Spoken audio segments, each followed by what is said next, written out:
Through for the Unit 7 test, question 4. Apologies for the light, I'm trying to figure out how to get a decent light source. But yeah, this is what we've got. So we've got a particle P passing through point A, followed by a second particle, and it asks us to write down expressions for displacement of P and Q. They're both moving on under constant acceleration, so we need to be looking at our SUVAT equations. So if I look at particle P, I don't know what S is, I know what U is, I know what A is.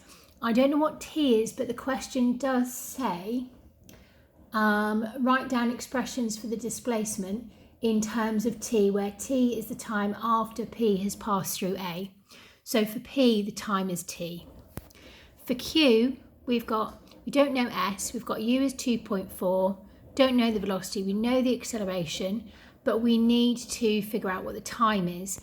Now imagine particle P has been moving for 10 seconds. If particle Q is set off 3 seconds later, it would have been moving for 7 seconds. 3 seconds less, I've just taken 3 seconds away.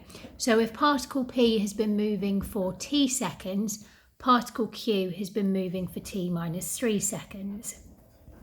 If I use my SUVAT equation for particle P, S equals ut plus a half at squared, substituting T in and the values that I know, this is what I end up with. If I do the same for particle Q, substituting in T minus 3, multiplying out, I should end up, there we go, I think you can see it all now, I should end up with this final line here. There we go, and that's the answer to part A. Part B says, show that when the particles meet, 2t squared minus 50t minus 315 equals 0. Now when these particles meet, they're going to be in the same place at the same time. So the s's will be equal to each other and the t's will be equal to each other. What they've actually got you to do in 4a is set up your two simultaneous equations. They're both equal to s, so you need to put them equal to each other. There we go. And solve. So I put them equal to each other here and put everything on one side equal to 0. Okay, I need to end up with this equation. So I thought about turning this 0.04 into 2. To do that, I need to multiply by 50. So I multiplied every term in this equation by 50, and I ended up with the equation that they were looking for.